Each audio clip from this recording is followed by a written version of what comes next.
Okay, good morning, my dear friend and viewers. Today, I am also delighted and I hope you are also delighted in your home. Now, start the new session. The name of session is synonyms and antonyms. Latest pattern, based on latest pattern related to the Hindu newspaper. और आपको यहाँ मेरा channel का नाम लिखा हुआ है, Telegram का ही नंबर है। कंप्लीट इंग्लिश क्लासेस के नाम से जाएंगे, आपको मिल जाएगा, कोई दिक्कत नहीं होगा। वो इसलिए एक्स्ट्रा नॉलेज के लिए, एक्स्ट्रा पूछने के लिए दिया गया है। तो आज का टॉपिक हम स्टार्ट करते हैं। आज का जो टॉपिक है व्राथ लिखा हुआ है, जो कि नाउन है। इसका हिंदी तो प्रचंड क्रोध, माने अति गुस्सा होना, जो क्या हो ज़्यादा से ज़्यादा गुस्सा कर जाए। तो इसका देखा जाए, सिनोनिम देखा जाए, लिखा एंगर लिखा हुआ है, रेज, फ्यूरी, आउटरेज। इसी तरह इसका एंटोनिम देखा जाए, प्लेजर, डिलाइट, हैप्पीनेस। इसका लाइक जैसे देखा जाए, एग्जाम्पल देखा जाए तो लिखा हुआ है, in mythology mortals generally fears the wrath of the powerful gods. तो देखते हैं, अगर देखा जाए तो जनरल है, तो जनरली तो एडवर्ब ग्रुप में है, एडवर्ब है कहिए इसको, तो ये इसको एडजेक्टिव बन जाएगा। ग्रामर का रूल है कि एडजेक्टिव को पहले एडवर्ब आता है। हाँ, तो फिर आगे देखते हैं। तो माइथोलॉजी का मतलब होता है, इन का मतलब जानते हो मैं, माइथोलॉजी का मतलब होता है पौराणिक कथाएं। पौराणिक क्या होता है? पौराणिक कथाएं। क्या होता है? पौराणिक कथाएं कहिए। मॉर्टल का मतलब होता है मरना होता है ना, जो मर जाता है मॉर्टल कर जाता है, मॉर्टल। जनरली माने साधारण, जनरली। फियर्स मतलब क्या होता है? भय करना। फियर्स माने भय। रात मैंने जानिए द लगाया, निश्चित बना रहा है। पावरफुल माने शक्तिशाली। क्या हो गया? शक्तिशाली। और गॉड माने भगवान। गॉड माने भगवान नहीं कहिए, गॉड माने देवता कहिए, गॉड्स। क्योंकि भगवान देखेंगे, इसको मिटाता हूँ। एक बात मैं बता देता हूँ आपको, GOD जो कैपिटल में होता है, इसका मीनिंग होता है भगवान, अर्थात ईश्वर। ईश्वर एक ही है, लेकिन ये जो लिखेंगे GOD, ये GOD इसमें होगा देवता। जितना भी देवी देवता आते हैं सब, मानते एक कहते हैं कि gods small GOD is the messenger of capital god, है ना। इनका सब क्या है? सब दूत कहिए। तो कहता है in mythology mortals generally face करता है। अगर पौराणिक कथाएं आप सुनते हैं, खासकर मरे हुए लोगों को, तो क्या करता है? हम लोग को भय उत्पन्न होता है। The wrath of the powerful God's, किसके प्रति? और हमें क्या कि और ज़्यादा क्रोध भी आ जाता है। पावरफुल गॉड्स भगवान के प्रति कह रहा है कि अगर हम पौराणिक कथाएं सुनते हैं, खासकर मॉर्टल के, तो हमें क्या आ जाती है? और अधिक गुस्सा आता है। मतलब कि जब भी कब, जब हम लोग पहले तो ये बोला कि अगर आप सुनते हैं पौराणिक कथा, तो क्या हमें साधारणतः भय होता है।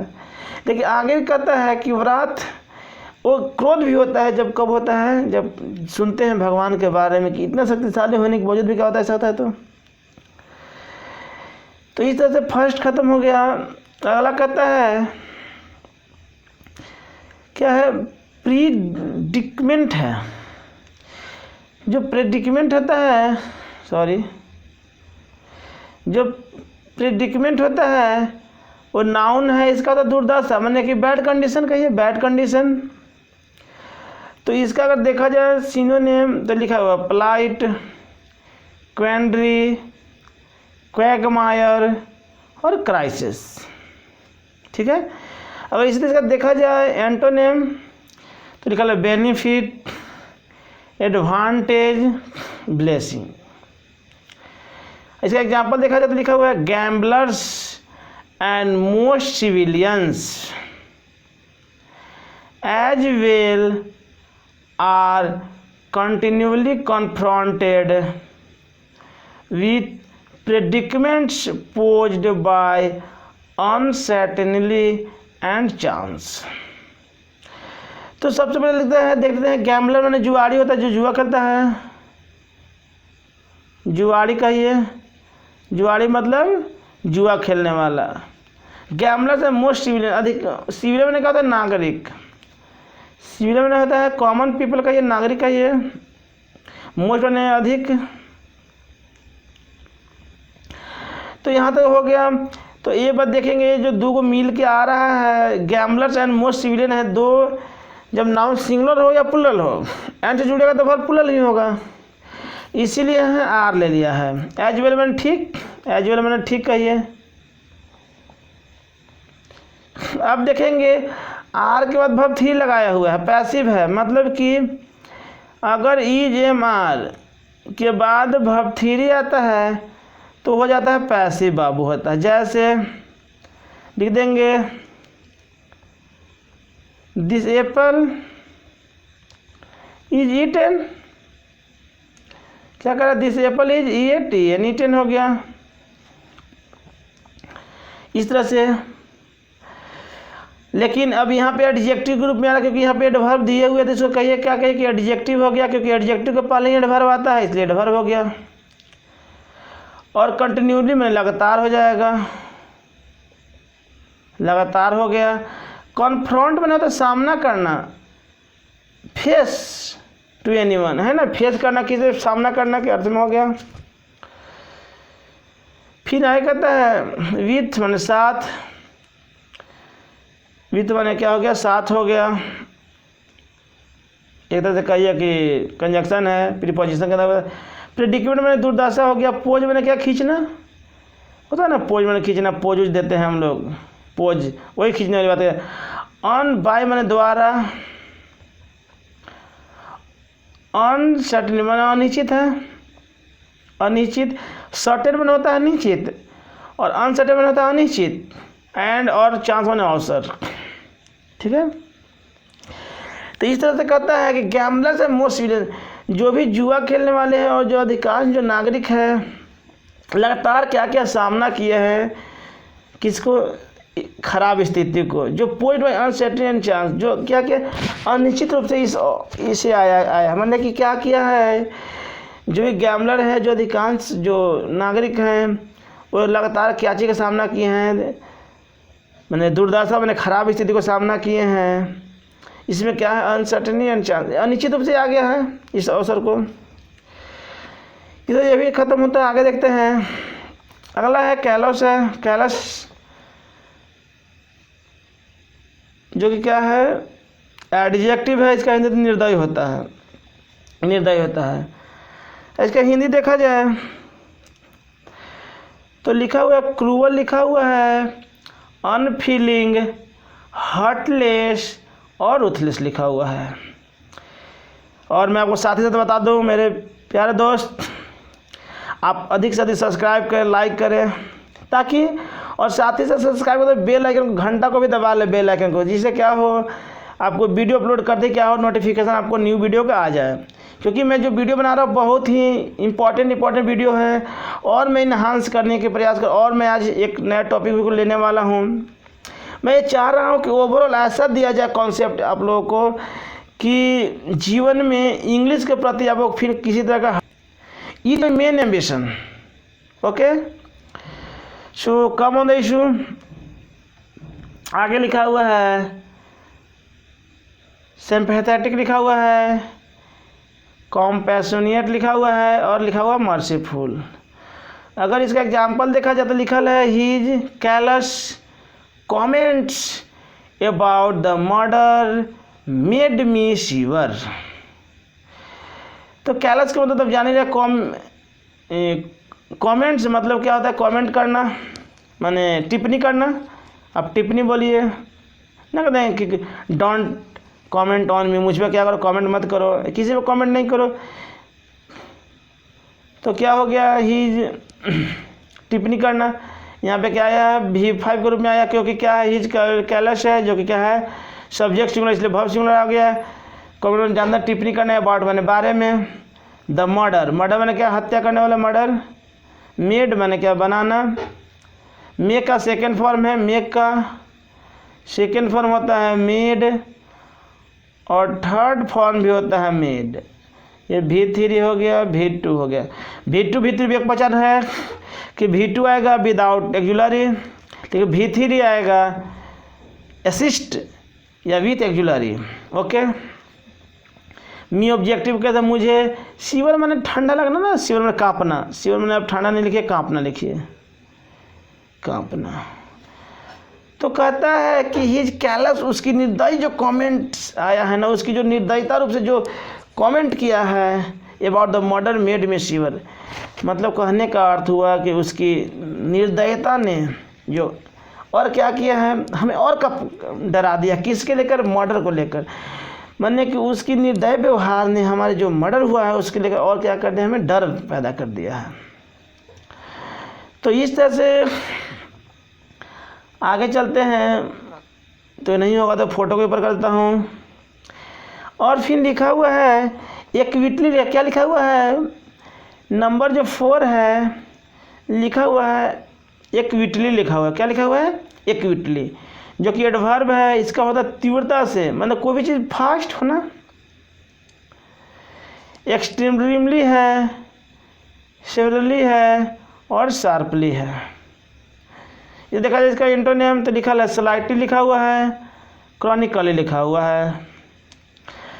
इसे देखा जाए इसका एग्जाम्पल देखा जाए तो लिखा हुआ है the whole situation was equally embarrassing. तो होल मतलब पूरा, मतलब कंप्लीट नहीं था, पूरा। सिचुएशन में स्थिति, और देख रहे हैं क्या कि द होल सिचुएशन जो सिंगुलर है इसलिए सिंगुलर आ गया। और एम्ब्रेसिंग क्या होता है, वर्ब 4 में है, इक्विटली में तो तीव्रता से लिखा हुआ है। और एम्ब्रेसिंग मतलब होता है किसी के क्या करना ना, मतलब निर्लजता, निर्लजता हो गया, लज्जापन आना, लज्जापन आना, मैंने क्या करना, लज्जा होना। तो कह रहा है जो पूरी स्थिति है ना उसे क्या किया, बहुत ज़्यादा तीव्रता से, मैंने अधिक से अधिक क्या किया, उसे लज्जा किया है। मैंने जो स्थिति उसने किया है उसके लिए क्या है, वह खुद ही क्या है, लज्जापूर्ण है। तो इस तरह से नेक्स्ट क्वेश्चन की हम चलेंगे अब। तो अगला है क्या है, मैग्नीट्यूड है, क्या है, मैग्नीट्यूड है, जो कि नाउन है, इसका होता है मात्रा, माने क्या है, भास्ट, विस्तार से विस्तार बड़ा। उसे एग्जाम्पल देखा जाए लिखा हुआ भास्टनेस, इनॉर्मिटी, और लिखा हुआ ह्यूजनेस। एंटोनिम देखा लिखा रहा है इनसिग्निफिकेंस, ट्रिविलिटी। एग्जाम्पल देखते हैं the size and magnitude of the attendance alone is mind boggling. तो एक बार देखेंगे, कहता है कि the size and magnitude of the attendance alone is mind, तो साइज मैंने आकार हो गया, और एक बात और जानेंगे, यहाँ पे द लगा हुआ है, द साइज एंड मैग्नीट्यूड एक ही बात को कह रहा है, एक ही चीज़, एक ही जो सब मिलकर क्या एक ही बन रहा है, मतलब सब्जेक्ट सिंगुलर बना है पूरा से यहाँ मिलकर। कभी कभी ऐसा भी होता है कि एंड से जुड़ने के बाद एक ही भाव देता है, जैसे एक हम लोग पढ़े हैं, आपको इसको डिस्क्राइब करके कर दूँ, जैसे principal, PRINCIPL, principal and teacher is coming here, coming here मतलब क्या कर रहा है, एक प्रिंसिपल है जो वही क्या है, शिक्षक भी है जो आ रहे हैं, तो क्या हमने इज ले लिया। उसी तरह क्या सेंस था, द साइज एंड मैग्नीट्यूड एक ही बात कह रहा है, इसीलिए इज लग गया है। मैग्नीट्यूड मतलब होगा बड़ा होगा, मैग्नीट्यूड, मैग्नीट्यूड में बड़ा, मात्रा लिखा है ऑफ द अटेंडेंस में उपस्थिति, क्या होगा, उपस्थिति। एलोन मैंने क्या होगा, अकेला, अकेला। ये माइंड बॉगलिंग में शानदार कहिए, माइंड बॉगलिंग में शानदार कहिए, ऐसे तो माइंड बॉगलिंग कहते हैं क्या, ये माइंड शानदार। तो कह रहा है इसमें ग्रामेटिकली बता दीजिए क्यों आया, क्योंकि क्या यहाँ से यहाँ तक सब्जेक्ट सिंगुलर था, प्रीपोजिशन का पहले वाले तो सिंगुलर था, ऑफ का अटेंडर में शामिल करना है। तो कह रहा है द साइज एंड मैग्नीट्यूड, जो इसका जो आकार है कैसा है, बहुत ही बड़ा मात्रा में है। जिसने क्या शामिल किया है, अटेंडेंस में शामिल किया है अकेले, जो कि क्या है, माइंड बॉगलिंग। पर कह रहा है कि जो अकेले जो साइज और मैग्नीट्यूड जो आया है, जो अकेला ही क्या है, माइंड बॉगलिंग है, क्या है, बहुत अच्छा है। तो इस तरह से ये भी खत्म होता है। फिर अगला है अंडरलाइंग है, क्या लिखा हुआ है, अंडरलाइंग है, जो कि एडजेक्टिव है। क्या है, अंडरलाइंग है, जो कि एडजेक्टिव, इसका हिंदी तो बुनियादी, माने बुनियादी माने कि नैतिक जरूरी जो भी होती है, कंपलसरी चीज़ की बात करता है। तो लिखा हुआ है फंडामेंटल, बेसिक, प्राइम, प्राइमरी। इसी तरह से देखा जाए इंटरनेम, सेकेंडरी, रिफाइन। एग्जाम्पल देखा जाए, the underlying assumption is that the amount of money available is limited. तो यहाँ पे देख रहे हैं कहता कि अंडरलाइंग एजम्पशन है, जो कि सिंगुलर है, इसलिए सिंगुलर आ गया। अंडरलाइंग मतलब क्या, उसके अंतर्गत आता है। अंडरलाइंग मतलब किसी चीज़ के क्या होता है, अंतर्गत आना, मतलब कि अंतर्गत, मतलब कि यह अनुमान है, जो अनुमान है उसी का इर्द गिर्द की बातें हैं, अनुमान। डेट आ गया है, डेट का की हिंदी हो गया द अमाउंट ऑफ मनी, जो कि क्या रुपया से संबंधित है, रुपया। अवेलेबल क्या है, लिमिटेड है, मतलब यहाँ पे देखेंगे इज प्लस वर्ब थ्री आ गया, लिमिटेड मतलब सीमित। आपको बताए थे कि इज हमारे प्लस वर्ब थ्री आएगा तो पैसिव हो जाएगा, कोई दिक्कत नहीं। तो कह रहा है अंडरलाइंग एजम्पशन, जो बुनियादी जो अनुमान लगाया, जो शुरुआती जो अनुमान लगाया गया था वो क्या है, अवेलेबल इज लिमिटेड। जो शुरुआती अनुमान लगाया था बहुत ही क्या था, वो सीमित मात्रा में था, अर्थात जो भी हमने अनुमान लगाया शुरुआती अनुमान वो क्या था, लिमिटेड था। तो इस तरह से नेक्स्ट क्वेश्चन चलते हैं। अनर्थ, क्या लिखा है, अनर्थ लिखा हुआ है। इसके लिए पहले लेता हूँ अनर्थ, जो कि वर्ब है। इसका हिंदी तो पता लगाना, मतलब सर्च करना। अगर इसका एंटोनिम देखा जाए तो लिखा हुआ है synonym value, uncover, find, come across. अगर इसी तरह देखा जाए इसका एंटोनिम तो हाइड है, कंसील है, कवर है। एग्जाम्पल मतलब लाइक को देख लेंगे तो लिखा हुआ they have done all they can unearth the truth. तो पढ़ते जानेंगे, दे माने क्या होता है, वे लोग, क्या होता है, वे लोग। हैव के बाद वर्ब थ्री आ गया, डन माने क्या होगा, करना, डन माने करना होता है, मतलब कि हैव हैज के बाद वर्ब की उपस्थिति होगा तो वर्ब थ्री होगा। अच्छा, तो इन्फिनेटिव टू प्लस V1 में तो मजबूरी के लिए, लेकिन यहाँ पे देखिए अब फिर यहाँ कैन आ गया, मॉडल है प्लस V1, मतलब कहता है क्या रूल है कि मॉडल प्लस V1।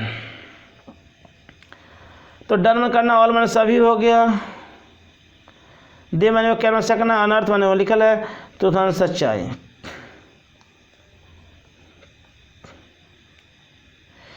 तो कहता है दे हैव डन, वे लोग क्या किए हैं, पूरा कर चुके हैं, ऑल सभी, मतलब वे लोग सभी पूरा कर चुके हैं। They can unearth the truth, क्या किया है, मैंने उसने पूरी तरह से कंप्लीट कर लिया है, उसे जो पता लगाने के लिए, उस सच्चाई का पता लगाने के लिए क्या किया, इसने पूरा क्या किया, कंप्लीट कर लिया है। इस तरह से सिनोनिम और एंटोनिम का क्लास ख़त्म होता है। लेकिन रोज़ की तरह आपको एक मोटिवेशनल कोटेशन के तौर पर फिर मैं आज लिया हूँ, वो है, देख लेता हूँ क्या लिखा हुआ है। लिखा हुआ कि many problems in the world will disappear if we talk to each other instead of each other. देखेंगे, ये तो मैंने बता दिया, आपको मैं एक कोटेशन क्यों लेता हूँ, ये मेरी इच्छा है कि आपकी क्या हो, पढ़ाई के साथ साथ आपकी लाइफ स्टाइल भी सही हो। क्योंकि as a motivational trainer and a teacher हम समय समय पर क्या क्या मोटिवेशनल भी बताते रहते हैं लोगों को। और हम बहुत इस बात से आपको कहते हुए बहुत खुशी महसूस हो रहा है कि इस बार से मैंने संडे का क्लास जो एक्स्ट्रा लगाए हुए हैं मॉर्निंग का, वो मोटिवेशनल रहेगा, बेस्ड ऑन एजुकेशन रिलेटेड, कि युवाओं को कैसे अच्छे मार्क पर जा सके, कैसे पढ़ाई बेहतर हो, इसके रिगार्डिंग में मैं बनाना स्टार्ट कर दिया हूँ। तो उसे भी ज़रूर देखेंगे। लेकिन आज का कोटेशन की ओर फिर से चलते हैं। लिखा हुआ है मेनी प्रॉब्लम्स। अब मेनी प्रॉब्लम्स है, मेनी मैंने बहुत है, तो आपको बताया गया है कि मेनी के बाद नाउन होगा प्लुरल, तो भर भी होगा प्लुरल। लेकिन मेनी के बाद अगर एन आता है, मेनी को एन आता है, तो क्या होगा, नाउन होगा सिंगुलर और भर भी होगा सिंगुलर। तो लिखा हुआ है प्रॉब्लम समस्याएं हैं इन माने में द वर्ल्ड। अब विल मॉडल आ गया है, विल प्लस V1 है, मॉडल कहिए। अब ढेर तो समझ आएंगे सर मॉडल कह दिए, ये तो फ्यूचर की घटना है, तो फ्यूचर भी कह लीजिए, कोई दिक्कत नहीं है, मॉडल के अंतर्गत भी रखा गया है।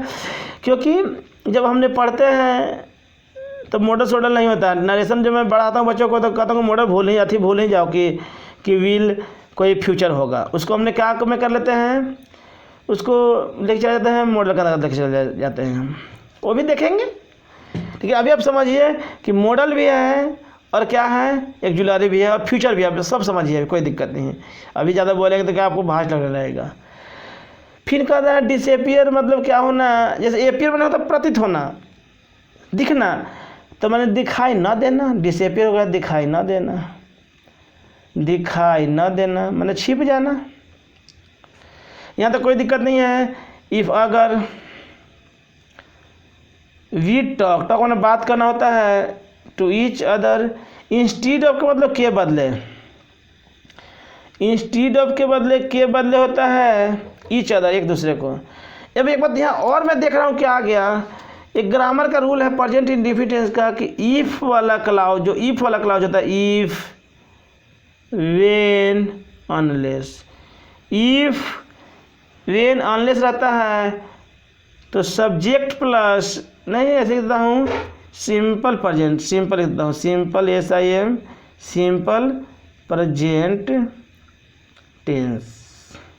और नेक्स्ट होगा सिंपल फ्यूचर। मैं इसलिए बता दिया ना कि यहाँ पे दिखाई दे रहा है हमको, ये दोनों बात को कह रहा है। जैसे घटना दोनों भविष्य का ही होता है। अगर मैं पढ़ूँगा, जैसे मैं बोल दूँ कि इफ़ आई रीड, अगर मैं पढ़ूँगा मैं सफल हूँगा, तो आई विल सक्सीड नाउन है, सक्सीड होगा। इफ है देखेंगे कर कि अगर मैं पढ़ूँगा मैं पास होऊंगा। अब यहाँ पे देख लेंगे सेल नहीं लगाया तो थोड़ा डिफरेंट बना रहा वाक्य को।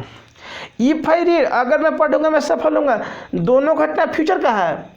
लेकिन जब क्लाउज जो बनाते हैं इफ अनलेस वेन वाला, तो उसको हम लोग बनाते हैं सिंपल प्रेजेंट में, और आने वाला सिंपल फ्यूचर। इसीलिए दिखाई दे रहा था आपको कि यहाँ पे इफ वाला देख रहे हैं प्रेजेंट में धीरे से बना लिया है और इधर क्या कर लिया, फ्यूचर में रख लिया। तो मैंने पहले ही बताया हूँ कि जब भी मैं पढ़ाई करूँगा तो पेल नहीं कर दूंगा हर एक बातों को कि how to use any words in a sentence, मैंने हाउ टू यूज, कैसे यूज होता है सेंटेंस में कोई वर्ड, क्यों आया, what is the reason behind it, आने के पीछे क्या कारण है, व्हाट इज द लॉजिक, इसे भी बताया जाएगा बारीकी से।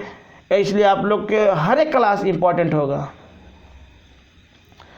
तो मैंने मीनिंग सबको बता ही दिया।